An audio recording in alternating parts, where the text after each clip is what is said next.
Sa mabilis na mundo ng showbiz sa Pilipinas, muli na namang may bagong viral na usapin na pinag-uusapan ng mga netizens at media. At ito ay tungkol kay Jillian Ward.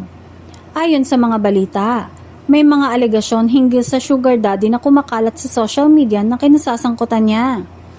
Lumabas ang mga post na nagsasabing may napapabalitang sugar daddy si Jillian, na agad nagpanik ang kanyang kampo at ang showbiz community. Agad namang sumuporta ang ilang kapwa-artista at personalidad sa industriya na nagsasabing alam nila kung gaano kaseryoso ang implikasyon nito sa karera at imahe ng aktres.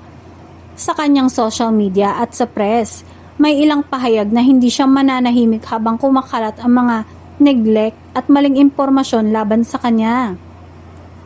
Maaaring magkaroon ng strategic image management ang kampo ni Jillian kung saan kailangan nilang linawin ang katotohanan at kung kailan dapat silang magsalita para protektahan ang kanyang reputasyon. Ang mga rumor versus reality na ganito ay maaaring maging leverage para sa mga kontrata, positibo man o negatibo. Halimbawa, ang mga endorsement partners na gusto ng safe at positive image. Sa mas malawak na perspective, ito ay reminder sa industriya na vigilance sa fake news at rumors ang kailangan. At sa fans at netizens ay maging maingat sa paniniwala sa lumalabas na news nang walang klarong pahayag mula sa aktres o ang kanyang kampo.